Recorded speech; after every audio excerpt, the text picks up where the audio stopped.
Praise the lord. దేవునికి మహిమ కలుగును గాక. ఈ యొక్క ఆదివారం కూడి వచ్చిన మీ అందరికీ హృదయపూర్వకమైన వందనాలు. ప్రభు మిమ్మల్ని ఆశీర్వదించును గాక. గట్టిగా చెప్దాం హల్లెలూయా. ఈరోజు దేవుడు మనతో మాట్లాడేటువంటి మాట, దేవుడు మనకు ధైర్యాన్ని ఇచ్చి ఈ జీవన సంబంధమైన మార్గాల్లో దేవుడు మనల్ని నడిపించడానికి ఇష్టపడి ఆయన మనకు సహాయం చేసి ఆయన నడిపిస్తానని వాగ్దానం చేస్తున్నాడు. క్రీస్తునందు ప్రియ దేవుని పిల్లలందరికీ మరోసారి హృదయపూర్వకమైన వందనాలు, స్తోత్రాలు తెలియజేస్తున్నాం. ఈ గడిచిన 5 మాసాలు దేవుడు తన కృపగల రెక్కల కింద బలపరిచి భద్రపరిచి ఆయుష్ని, ఆరోగ్యాన్ని దేవుడు కలుగు చేసి వెళుతున్న మార్గాల్లో, వస్తున్న మార్గాల్లో, చేయుచున్న ప్రతి పని, ఉద్యోగాల్లో దేవుడు తోడై ఆయన మనల్ని నడిపిస్తూ కాపాడుచు ఈ యొక్క మార్గాల గుండా ఈ 5 మాసాలు దేవుడు మనల్ని కాపాడి 6వ నెలలో దేవుడు అడుగు పెట్టించాడు. ఈ 6వ నెలలో కూడా దేవుడు మనతో ఉండి మనకు కావాల్సిన ఈ 5 నెలల్లో పొందుకోలేని ఆ దైవ సంబంధమైనవే కానివ్వండి, భూ సంబంధమైనవే కానివ్వండి, ఈ 5 నెలల్లో మనం పొందుకోలేనివి దేవుడు తోడై ఆయన సహాయం చేసి ఈ 6వ నెలలో దేవుడు మనకు దయచేయునుగాక. హల్లెలూయా. ఆ విధంగా దేవుని కార్యాలు జరుగునుగాక. ఒక చిన్న మాట చదువుకుందాం. యెషయా గ్రంథం 41వ అధ్యాయం 13వ వచనంలో నేను చదువుతాను, జాగ్రత్తగా వినండి. భయపడకుము, నేను నీకు సహాయము చేసేదను. ఈ 6వ నెలలో దేవుడు మనతో మాట్లాడుతున్న మాట ఏంటంటే, ఈ 5 నెలల్లో ఏం జరుగుతుంది, ఏం జరిగింది, మా జీవితాలు ఈ 5 నెలలు, ఈ 2025వ సంవత్సరంలో ఎందుకు మా జీవితాలు ఇలా మార్చబడ్డాయని భయపడుతూ, ఒకవేళ వేదన చెందుతూ, ఒకవేళ మన జీవితాల్లో అర్థం కాని పరిస్థితుల మధ్యలో ముందుకు వెళ్తున్నాయేమో దేవుడు అంటున్నాడు, ఈ 5 నెలలు నువ్వు బాధపడుతూ భయపడుతూ ఈ జీవనాన్ని సాగించావు.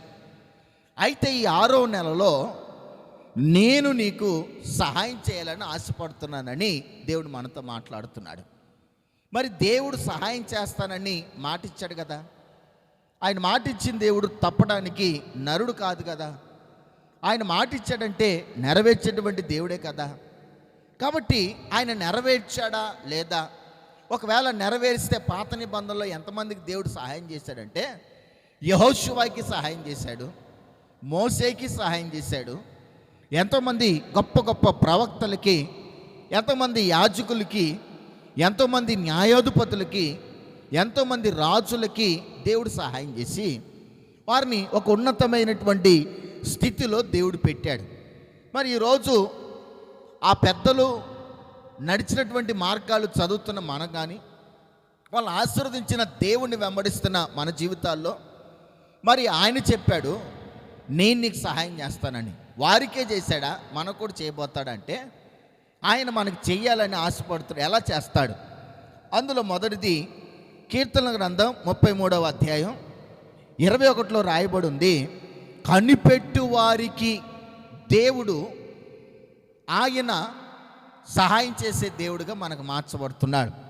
మరి ఏ విషయాల కొరకు కనిపెట్టాలంటే ఆయన కృప కొరకు కనిపెట్టాలి, దేవుని వాక్యం చెబుతుంది. మరి ఆయన సహాయం చేస్తున్నాడు అంటే ఆయన సహాయం ఎలా ఉంటుంది? కృప కోసం మనం కనిపెట్టడం నేర్చుకోవాలి. కృప అంటే ఉన్నటువంటి స్థితి నుండి అప్గ్రేడ్ చేయటం. ఈరోజు నీ స్థితి కొద్దిగా ఉండొచ్చు, నీ పరిస్థితి కొద్దిగా ఉండొచ్చు, నీ స్థితిగతులు కొద్దిగా ఉండొచ్చు. అంటే ఒకవేళ ఆరోగ్యం కొద్దిగా ఉండొచ్చు, ఆర్థికత కొద్దిగా ఉండొచ్చు, నీ స్థితి కొద్దిగా ఉండొచ్చు, నీ పరిస్థితి ఏదైనా కొద్దిగాను ఉండొచ్చు. కానీ దేవుడి వాక్యం చెబుతుంది, ఈ కృప ద్వారా నిన్ను దేవుడు గొప్పగా చేసి సహాయం చేయబోతున్నాడు. దేవుని మహిమ కలుగును గాక. మరి ఈరోజు ఆయన కృప ఎలా ఉంటుంది మన జీవితాలంటే, ఆయన కృప ద్వారా లేని వాటిని దేవుడు మన కోసం కలుగు చేయడానికి ఆయన కృపను మనకు సమృద్ధిగా ఇస్తున్నాడు. కృప లేకుండా మనం ఏం చేయలేం. అందుకని దేవుని కృప పొందుకోవటం అంటే దేవుని యొక్క కనికరం పొందుకోవటం చాలా అవసరమై ఉన్నది. ప్రియ దేవుని బిడ్డలారా, మరొకసారి ఆ మాట చదువుదాం. మరోసారి చదువుకుందాం. కీర్తన గ్రంథం 33వ అధ్యాయం 21వ వచనాన్ని మరొకసారి మనం చదువుకుందాం. కీర్తన గ్రంథం 33:21.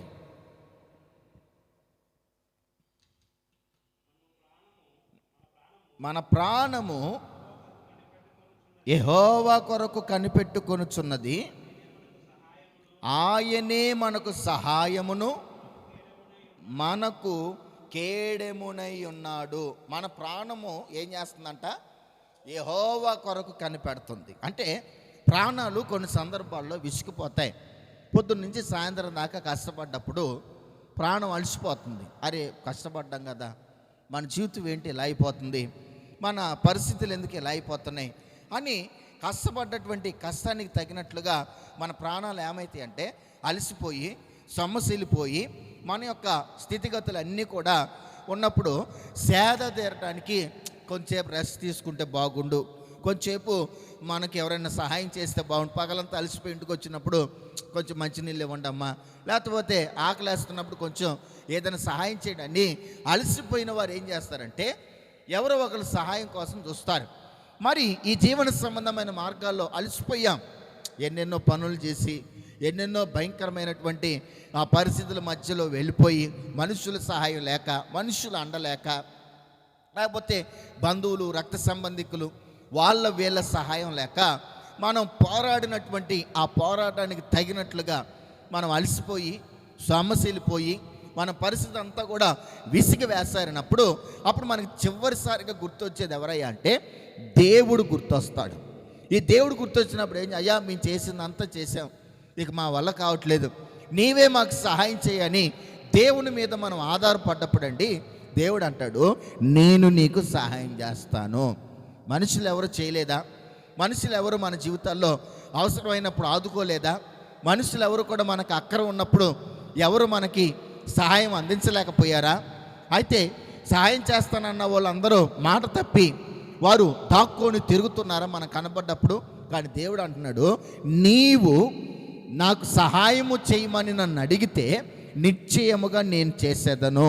అందుకే అంటున్నాడు నా ప్రాణము యెహోవా కొరకు కనిపెట్టుచున్నది, ఆయనే మనకు సహాయమును కేడెమునై ఉన్నాడని దేవుని వాక్యం చెబుతుంది. మరి దేవుడు మనకు సహాయకుడు కదా, అంటే దేవుడు మనకు సహాయం చేసి మనల్ని ఆదుకోవాలంటే దాన్నే చెప్తుంది ఆయన కృప చూపే దేవుడు.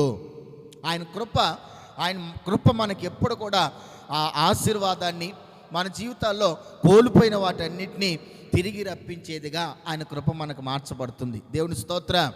అందుకే గొప్ప భక్తుడు అంటాడు అలసిపోయినటువంటి సందర్భాల్లో నీ కృప నాకు చాలును, నీ కృప నాకు చాలును అంటున్నాడు. మరి ఈరోజు దేవుని కృప కోసం ఎంతమంది ఆయన కృప కోసం పరిగెడుతున్నారండి? ఈ రోజుల్లో మనుషుల దయ కంటే కూడా దేవుని దయ అనేది మనకు చాలా అవసరంగా మార్చబడుతుంది.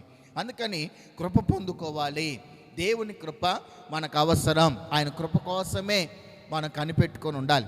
రెండవది అదే కీర్తన గ్రంథం 40వ అధ్యాయం 17వ వచనంలో రాయబడి ఉంది, నేను శ్రమల పాలై దీనుడనైతిని, ప్రభు నన్ను తలంచుకొనుచున్నాడు, నాకు సహాయము నీవే, నా రక్షణకర్తవు నీవే, నా దేవా ఆలస్యము చేయకము. దేవుని స్తోత్ర.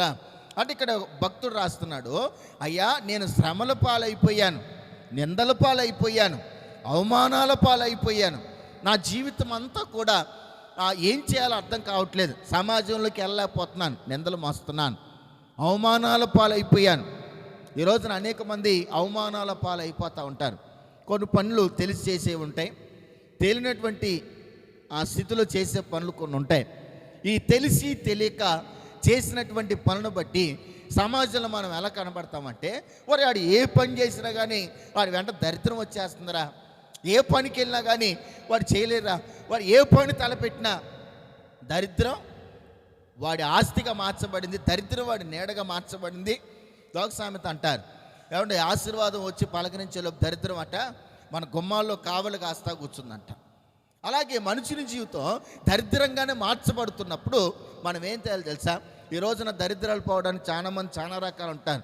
ఇంటికి దిష్టి తల్లి దరిద్రం పడుతుంది అనుకోండి, చెప్పులు కట్టే వాళ్ళు ఉన్నారు, ఇంటికి గుమ్మాలు కట్టే వాళ్ళు ఉన్నారు, గుమ్మడికాయ, లేకపోతే ఇంకా రకరకాలైన బొమ్మలు, ఏనుగు బొమ్మలు కానివ్వండి, అవి కానివ్వండి, ఇవి కానివ్వండి, అవన్నీ పెట్టి సాగించేటువంటి పరిస్థితులు ఉంటాయి అని బైబిల్ చెప్తుంది. నీ దరిద్రాన్ని తీసివేసేది ఏనుగు బొమ్మో కాదు, కోతి బొమ్మో కాదు, గుమ్మడికాయో కాదు, లేకపోతే తెల్లని రాయి కాదు, లేకపోతే మనుషుల చెప్పులు కాదు. ఏదో తెలుసా? దాన్ని తీసివేయగలిగిన వాడు మన ప్రభు అయినటువంటి యేసుక్రీస్తు. నీ గృహమునకు రక్షణ కావాలన్నా, నీ శరీరానికి రక్షణ కావాలన్నా, నీ ఆత్మకి రక్షణ కావాలన్నా ఎవరయ్యా అంటే దేవుడు మనకు చాలా అవసరమై ఉన్నాడు. అందుకే ఆయన అంటాడు, నువ్వు శ్రమల పాలైపోయినప్పుడు, దీనుడు అయినప్పుడు, ఇదిగో నిన్ను జ్ఞాపకం చేసుకుంటున్నాను, నేను నీకు సహాయం చేస్తాను. Praise the Lord. చెప్పండి గట్టిగా హల్లెలూయా. కనుక దేవుని సహాయం అనేది చాలా అవసరం. మన దేవుణ్ణి అడగాలి, బాబు నా పరిస్థితి బాగాలేదు, నాకు ఏదైనా సహాయం చేయి అని దేవుణ్ణి మనం అడగాలి. లేకపోతే మనుషుల దగ్గరికి వెళ్ళి అడుగుతాం, బాబు తినడానికి తిండి లేదు నాకు సాయం చేయని అడుగుతాం, వాడు దయగలిగిన వాడైతే వేస్తాడు.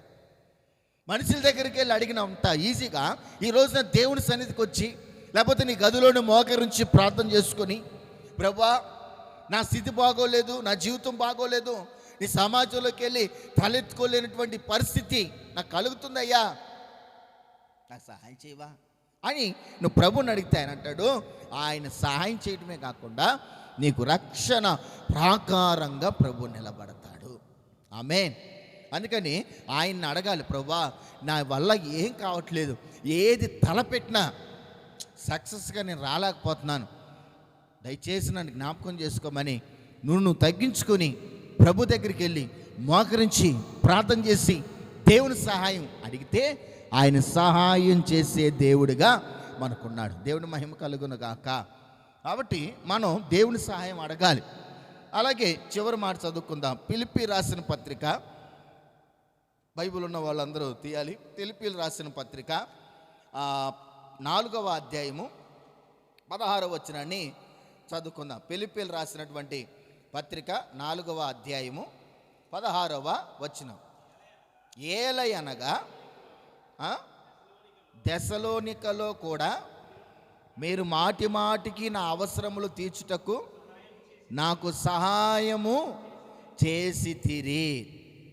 ఏమంటున్నాడు ఇక్కడ? ఒక సేవకుడికి అండి, ఒక సేవకుడు మంచి సాక్ష్యం చెబుతున్నాడు. ఏమన్నా తెలుసా? సమృద్ధి ఎప్పుడు కలుగుతుందో తెలుసా? ఈ రోజున మన జీవితాలు దేవుడు సహాయకుడిగా దిగి రావాలన్నా, దేవుడు సహాయకుడిగా మనల్ని బలపరచాలన్నా మనం చేయవలసినటువంటి పని ఏంటంటే, సంఘానికి వెళుతున్నప్పుడు సంఘంలో సేవకులు ఉంటారు, సంఘంలో పరిచర్య చేసే వాళ్ళు ఉంటారు, సంఘంలో దేవుని కోసం నడుం కట్టుకొని సమర్పణ కలిగి జనాలకు అవసరతల కోసం ప్రార్థించేటువంటి యాజకులు సంఘంలో మనకు కనబడుతుంటారు. బలపరిచే సేవకుడు, ధైర్యపరిచే సేవకుడు, ఏమండి దేవుని దగ్గర నుంచి వచ్చే ఆశీర్వాదాలు కావలసినంత నీకు సమృద్ధిగా అనుగ్రహించడానికి మధ్యవర్తి అయిన సేవకుడిని దేవుడు నీకు పెట్టాడు. ఇప్పుడు ఈ సేవకుడు ఉంటున్నప్పుడు ఈ సేవకుని యొక్క అవసరతలను గుర్తెరిగి సేవకుడి అవసరతలన్నిటిని కనుక మనం తీర్చాలి. ఈ దశలోని సంఘంలో కూడా అనేక మంది ఏం చేస్తున్నారంటే, పౌలు యొక్క అవసరతలు గుర్తెరిగారు. ఆయనకి ఏం అవసరమో, ఆయన పరిచర్యకి ఏం అవసరమో, ఆయన తినడానికి, లేకపోతే ఆయన యొక్క స్థితిగతులకి. ఇప్పుడు సేవకులు అన్న తర్వాత చాలా అవసరాలు ఉంటాయి. భోజన పదార్థాలు, లేకపోతే వస్త్రాలు కానివ్వండి, వీళ్ళ రూమ్లో ఉంటే ఫ్యాన్లు కానివ్వండి, లేకపోతే ఆర్థికంగా కానివ్వండి, ఎన్నో అవసరతలు ఉంటాయి. ఈ అవసరతలన్నీ సంఘం గుర్తించింది. ఈ సంఘం గుర్తించి ఏం చేస్తుంది? సేవకుడికి కావలసిన ప్రతి అవసరత మేము తీర్చాలి, సేవకుడి అవసరాలు తీర్చాలి, దేవుడు మమ్మల్ని దీవిస్తాడని దేవుని మీద భారంతో సేవకుడికి సహాయం చేయడం నేర్చుకున్నాను. కనుక పౌలు అంటున్నాడు, మీరు పంపించిన వస్తువులు నాకు సమృద్ధిగా ఉన్నాయి. ఈ రోజున మనం వెళ్తున్న సంఘాల్లో సేవకుడు చెప్పగలుగుతున్నాడా, మీ ద్వారా నేను సమృద్ధిగా ఉన్నాను? మీరు ఇచ్చేటువంటి కానుకలు సమృద్ధిగా ఉన్నాయి, మీరు ఇచ్చేటువంటి వస్తువులు సమృద్ధిగా ఉన్నాయి. ఈ రోజున అనేక మంది సేవకులు అంటాడు, విశ్వాసం చూస్తే కడుపు నిండుతుంది, కానుకలు చూస్తే కడుపు మండుతుంది. ఏమండి, ఈ రోజున అలా ఉందా? ఒకవేళ మన పరిస్థితి, మనం వెళ్తున్న సంఘం ఉండటానికి మాత్రం సంఘం నిండా విశ్వాసాలు కనపడ్డా, కానీ ఆ అవసరతల్లో మాత్రం ఏ ఒక్క వ్యక్తి కూడా ముందుకు రారు, ఏ ఒక్క వ్యక్తి కూడా ముందుకు రారు. కానీ పౌలు అంటాడు, మీరు పంపించినవి నాకు సమృద్ధిగా కలుగుచున్నవి. మరి ఈ రోజున మనం సంఘానికి ఏమేం చేయగలుగుతున్నాం? అనేక మంది చెప్తారు, ఏమండి మేము సంఘానికి ఇలా చేసామండి. ఒక సేవకురాలు అంది, ఏమని తెలుసా, అయ్యా నేను నడవలేని స్థితిలో పరిచర్యకి వెళ్ళాలని ఎంతో పరిచర్య ఉన్నా నేను వెళ్ళలేని స్థితిలో ఉంటే మా మందిరానికి వచ్చే ఒక విశ్వాసి తీర్మానం చేసుకున్నాడంట, అయ్యా నేను కనుక ఈ యొక్క ఎలక్షన్లో గెలిస్తే ఇదిగో నా సేవకురాలికి నేను ఇలా చేస్తానని ఆ తీర్మానం చేసుకున్నప్పుడు దేవుడు ఆ తీర్మానాన్ని ఏం చేశాడో తెలుసా, బలపరిచి అతనికి అత్యధికమైన విజయాన్ని ఇచ్చినప్పుడు అప్పుడు ఆ కుటుంబ సభ్యులు ఏం చేశారో తెలుసా వెళ్ళిపోయి సేవకురాలను తీసుకొని వెళ్ళిపోయి, అమ్మగారు మీకు ఏ కారు కావాలో చూడండి అని ఆమె గుర్తించి అడిగినప్పుడు తెలుసుకొని ఆ ఇష్టమైన కారు తీసుకొచ్చి, అమ్మగారు ఇదిగో మీ పేరు మీద ఈ కారు తీసుకున్నాం, మేము తీర్మానం చేసుకున్నాం, గెలిస్తే ఇదిగో మీకు ఈ కారు కొనివ్వాలని. ఈ రోజున అనేక మంది మాట ఇస్తారు, ఈ బాక్సులు ఇస్తాం, ఈ ఫ్యాన్లు ఇస్తాం, ఈ రేకులు ఇస్తాం, ఈ డబ్బులు ఇస్తాం, లేకపోతే ఈ సేవకుడికి ఇంత సహాయం చేస్తామని ఎన్నో తీర్మానాలు చేసుకుంటాం. కానీ ఆ తీర్మానాలన్నీ తీసుకెళ్ళి దెబ్బలో కొట్టేసి ఈ గెలిచిన తర్వాత అదేదో అంటారు, ఏరు దాటేంత వరకు ఏటి మల్లన్న అన్నారంట, ఏరు దాటిన తర్వాత బోడి మల్లన్న అన్నారంట. సహాయం చేసేంత వరకు ప్రభువా నీవే దిక్కు నీవే దిక్కు నీవే దిక్కు అంటాం. సహాయం పొందిన తర్వాత ఇక ఆ సహాయం చేసిన దేవుని మర్చిపోయి ఇక అనేక మంది దాని వెంటే పరిగెడతా ఉంటారు. మరి ఈ రోజున మన జీవితం ఎలా ఉంది, మన పరిస్థితి ఎలా ఉంది? దేవునితో ఒక తీర్మానం నీ చాలా అవసరం. దేవునికి సహాయం చేయాలంటే, దేవుని యొక్క సహాయం నీకు అందాలంటే, దేవుని యొక్క సహాయం నీ కుటుంబానికి, నీకు, నీ సంఘానికి కావాలంటే నీవు దేవుని వద్దకు వచ్చి అవసరతలు ఏమున్నాయో దావీదు జీవితాన్ని చూస్తే దేవుని మందిరానికి కావాల్సిన సమస్తము దావీదు పోగు చేశాడు కనుక దేవుడు దావీదు సంతానాన్ని స్థిరపరుస్తూ వచ్చాను. ఈరోజు నిన్ను స్థిరపరిచి, నిన్ను బలపరిచి, నీకు కావాల్సిన ప్రతి అవసరత ప్రభు తీర్చాలి అంటే నువ్వేం చేయాలి? సంఘానికి కానీ సేవకులకు కానీ అవసరతలు ఏంటో యెరూషలేము క్షేమ కొరకు ప్రార్థన చేయండి, దాని అవసరతలు మీరు తీర్చండి. అప్పుడు మీ కుటుంబాల్లో ప్రతి అవసరత తీర్చబడుతుంది. సేవకుడిని చేర్చుకున్నవాడు సేవకుని ఫలం పొందుతాడు, ప్రవక్తను చేర్చుకున్నవాడు ప్రవక్త ఫలం పొందుతాడు. ఈరోజు నువ్వు వెళ్తున్న మందిరంలో కానీ సేవకురాళ్ళు అనేక మంది నువ్వు ఎలాగైతే చేర్చుకుంటావో ప్రభు నిన్ను కూడా అలాగే బలపరుస్తాడు. కాబట్టి నా ప్రియ దేవుని బిడ్డలారా, ఇవన్నీ నువ్వు చేస్తే దేవుడు నీ జీవితంలో ఆయన సహాయం చేసి నిన్ను బలపరిచి అనేక జనముల ఎదుట నిన్ను గొప్ప చేస్తాడండి. దేవుని సహాయం మనకు కావాలి, దేవుని సహాయం మనకు అవసరం. దేవుని సహాయమే మన అవసరతలు తీర్చగలుగుతుంది. ఆయన యొక్క మహదైశ్వర్యము ప్రతి అవసరత తీర్చబడుతుంది. కాబట్టి ఈ నెలలో ఆయన అంటున్నాడు, నువ్వు భయపడకు. పోయిన నెలంతా నువ్వు భయపడ్డావేమో, పోయిన నెలంతా నువ్వు వణికేవేమో, పోయిన నెలంతా నువ్వు ఏదేదో చూసి భయపడ్డావేమో, ఏ సహాయం లేక నిస్సహాయ స్థితిలో ఉన్నావేమో. ఈ నెలలో నువ్వు వద్దొద్దు, నన్ను అడుగు, నీ అవసరతలు నేను తెరుస్తాను. నువ్వు భయపడకు, నీ అక్రతలు నేను తెరుస్తాను. దేవుడు మాట ఇస్తున్నాడండి. ఆయన మాట ఇచ్చి తప్పే దేవుడు కాదు. ఒక్క విషయం, నీకు ఏది అవసరమో భయపడకుండా ప్రభు దగ్గరికి వెళ్ళి, ప్రభువా నాకు సహాయం చేస్తానన్నావుగా, నాకు చేయి ప్రభువా. ఆరోగ్యం ఇస్తానన్నావుగా, ఇవ్వు ప్రభువా. ఆర్థికంగా ఇస్తానన్నావు, ఇవ్వు ప్రభువా. లేకపోతే నా కుటుంబంలో అవసరతను ఇవ్వు ప్రభువా. ఉద్యోగం ఇవ్వు ప్రభువా. మంచి చదువు ఇవ్వు ప్రభువా. మంచి వ్యాపారం ఇవ్వు ప్రభువా. మంచి చేతి పని ఇవ్వు ప్రభువా. నువ్వు ప్రభువుని అడుగు, ఆయనకి సహాయం చేస్తాడు. అడుగువానికి ఎంతో నిత్యముగా అనుగ్రహించే దేవుడు. కాబట్టి ఈ రోజున ఈ వాక్యమైన నీ జీవితంలో అవసరతలు ఎన్నో ఉండొచ్చు. నీ అవసరత తీర్చేవాడు ఆరాధిస్తున్న ప్రభు అయిన యేసుక్రీస్తు ఒక్కడే. కాబట్టి నీవు ప్రభువుని అడగండి. ఆయన ద్వారా మేలులు, ఆశీర్వాదాలు, ఆరోగ్యాలు, ఐశ్వర్యాలు, సుఖజీవములు ఆయన యొద్దే ఉన్నాయి. మనం అడిగి పొందుకుందాం. దేవుడు దీవించునుగాక. పరిశుద్ధుడైన తండ్రి, ఈ వాక్యం విన్న వారి జీవితాలు మీరు నీరు కట్టి ఫలింపచేయండి. ఉన్నతమైన నీ కృపతో నింపి బలపరచమని యేసు నామములో అడుగుచున్నాం తండ్రి, ఆమేన్. అందరికీ వందనాలు. ఒక విషయం, మరిన్ని ఆత్మీయమైన సందేశాల కోసం మా హోసన్న టెంపుల్ విజయవాడ ఈ యొక్క యూట్యూబ్ ఛానల్ని సబ్స్క్రైబ్ చేయండి. ఇతరులు ఎంతోమంది అవసరతలు ఉన్నవారు, వాక్యం లేక అధైర్యపడే వాళ్ళు ఉంటారు, వాళ్ళకి షేర్ చేయండి. ఇంకా తెలియని వాళ్ళకి తెలియపరచండి. దేవుడు మిమ్మల్ని దీవించునుగాక. ఏ ప్రార్థన అవసరత ఉన్నా మా యొక్క ఫోన్ నెంబర్ అలా ఉంటుంది. మీ అవసరత ఏదైనా సరే, మాంత్రిక శక్తుల చేత, చేతబడి శక్తుల చేత, దీర్ఘకాలపు వ్యాధుల చేత, అలాగే ఎన్నో భయంకరమైన దురాత్మల చేత బాధపడుతున్న సేవకులంగా మీకోసం ప్రార్థన చేయడానికి మేము ఎనీ టైం ఉన్నాం. మీకోసం ప్రార్థన చేస్తాం. మీరు మాకు ఫోన్ చేయండి, మీ అవసరతలు చెప్పండి, మేము ప్రార్థన చేస్తాం. ప్రభు నిశ్చయముగా మిమ్మల్ని, మీ కుటుంబాన్ని దీవించునుగాక. వందనాలు.